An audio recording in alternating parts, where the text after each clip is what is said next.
একদিন আমার নাম হবে লাশ, একদিন আমার নাম হবে লাশ। সাদা কাপন পরবে দেহ, রবে না আর আপন কেহ। সাদা কাপন পরবে দেহ, রবে না আর আপন কেহ। বন্ধ হবে রে নিঃশ্বাস, একদিন আমার নাম হবে লাশ, একদিন আমার নাম হবে লাশ। মাজানে রে এক আল্লাহর বান্দা শুধু ছেলে সন্তান চাই, এক আল্লাহর বান্দা শুধু ছেলে সন্তান চাই। স্ত্রী গর্ভবতী হলো, প্রথম একটা কন্যা সন্তান হলো, দ্বিতীয়বার আবার সন্তান নিল, আবার কন্যা সন্তান হলো। তৃতীয়বার আবার সন্তান নিল, তৃতীয়বার কন্যা সন্তান হলো। চতুর্থবার আবার সন্তান নিল মাজান, আর একটা কন্যা সন্তান হলো। পঞ্চমবার আর একটা সন্তান নিল, পঞ্চমবারও একটা কন্যা সন্তান হলো। ষষ্ঠবার আবার সন্তান নিল মাজান, আবার একটা কন্যা সন্তান হলো। ছয়টা কন্যা সন্তান যখন হলো, স্ত্রী আবার গর্ভবতী হলো। স্বামী এসে ডাক দিয়ে বলে, স্বামী এসে তার স্ত্রীকে ডাক দিয়ে বলল, তোর এইবারও যদি কন্যা সন্তান হয়, তোরে আমি তালাক দিয়া দিব, তালাক দিয়ে বাপের বাড়ি পাঠাইয়া দিব।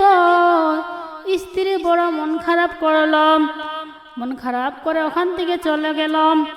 স্ত্রী স্বামীর মুখে মুখে কথা বলে না, স্বামীর কোনো জবাব স্ত্রী দিল না। আমার মাজান ওই স্ত্রী গভীর রাত্রেবেলা একদিন নামাজে বসলেন। স্বামী যখন ঘুমাইয়া গেল, যাই নামাজে বসে আল্লাহর ইবাদত করতেছিলেন। এমন সময় আমার আল্লাহর ডাক দিয়ে বলল, মাবুদ গো, ও মাবুদ, মাবুদ গো, তুমি ছাড়াই আমার কেউ নাই। ও মাবুদ, তুমি আমারে লজ্জিত করবা না। ও মাবুদ, তুমি আমারে লজ্জিত কইরো না। আমার মাজান, যারা ভালো ব্যক্তি তারা শুধু একজনের সাথে সংসার করে। ওই আল্লাহর বান্দি আল্লাহর ডাক দে বলে, আমার মাথায় আমি একজনের কি বিক্রি করেছি, আমার মাথা শুধু একবার বিক্রি হয়েছে, আমি দ্বিতীয়বার আমার মাথা বিক্রি করতে চাই না। ও রব্বুল আলামিন, তুমি আমার স্বামীরে, তুমি আমার স্বামীরে হেদায়েত দান করো, তুমি আমার স্বামীরে হেদায়েত দাও, তুমি আমার স্বামীরে হেদায়েত দান করো, ভালো পথে ফিরিয়ে আনো। ও রব্বুল আলামিন, আমার গর্ভে কি সন্তান সেটা তো আমি জানি না, আমার গর্ভে কি সন্তান আছে সেইটা তো আমি জানি না। ও রব্বুল আলামিন, তুমি আমার স্বামীর হেদায়েত দান করো। আমার স্বামী বলেছে, তুমি তো সবই জানো, আমার যদি এইবারও কন্যা সন্তান হয়, আমার স্বামী আমার তালাক দিবে, বাপের বাড়ি পাঠাইয়া দিবে। রব্বুল আলামিন, আমি এই ঘর ছেড়ে আর কোথাও যেতে চাই না। ও রব্বুল আলামিন, তুমি আমার স্বামীর হেদায়েত দান করো, তুমি আমারে লজ্জিত কইরো না গো রব্বুল আলামিন, তুমি আমারে বোঝার চেষ্টা করো, আমার স্বামীরে তুমি হেদায়েত দান করো। মাজান ওই আল্লাহর বান্দি এমন ভাবে কান্না করে দিল গো, আমার আল্লাহ সহ্য করতে পারলেন না। রব্বুল আলামিন, আল্লাহ রব্বুল আলামিন সহ্য করতে পারলেন না। আমার মাজান এমন সময় ওই আল্লাহর বান্দির স্বামী এমন ভাবে ঘুমাইয়া গেছে, ঘুমের মধ্যে আল্লাহ তার স্বপ্ন দেখাইতেছে, স্বপ্ন দেখাইতেছে গো। স্বপ্নের মধ্যে দেখেন, স্বপ্নের মধ্যে দেখেন তিনি মারা গেছে। গেছেন, তার হিসাব নিকাশ সব কিছু হইয়া গেছে। সব হিসাব নিকাশ যখন হয়ে গেল, এক সময় তার জাহান্নামে দিয়ার ঘোষণা হইয়া গেল। এমন সময় জাহান্নামের ঘোষণা যখন দেয়া হলো, ওই লোকটা স্বপ্নের মধ্যে দেখতেছে আমার মাজান, ওই লোকটা মারা গেছে। মারা যাওয়ার পর তাকে হিসাব নিকাশ সবকিছু হইয়া গেছে, তাকে এক সময় জাহান্নামে দেওয়ারও কথা হইয়া গেছে। যখন জাহান্নামে দিবে, জাহান্নামের প্রথম দরজায় যখন নিয়ে গেল, প্রথম দরজায় যখন নিয়ে গেল, দরজার সামনে দাঁড়িয়ে আছে তার প্রথম কন্যা সন্তান। চোখের পানি ছেড়ে দিলেন, আল্লাহরে বলতেছেন, মাবুদ ও রব্বুল আলামিন, তুমি আমার বাবারে জাহান্নামে দিও না, তুমি আমার বাবারে জাহান্নামে দিও না গো, আমার বাবার বদলে তুমি আমারে জাহান্নামে দিয়ে দাও। আমার বাজান এমন ভাবে প্রথম কন্যা সন্তানের চোখের পানি ছেড়ে দিল, আর কান্না করতে করতে বলে, আমার বাবারে জাহান্নামে দিও না, আমার বাবা আমাদেরকে অনেক কষ্ট করে মানুষ করেছে, বড় করেছে, আমার বাবার বদলে রব্বুল আলামিন তুমি আমারে জাহান্নামে দাও। আমার বাজান প্রথম সন্তান জাহান্নামে যেতে দিল না, দ্বিতীয় দরজায় চলে গেলেন। দ্বিতীয় দরজায় যখন নিয়ে গেল, দ্বিতীয় জাহান্নামে দরজায় যখন নিয়ে গেল, দ্বিতীয় কন্যা সন্তান দেখেন দরজার সামনে দাঁড়িয়ে আছে, দরজার সামনে, দ্বিতীয় দরজার সামনে দাঁড়িয়ে আছে।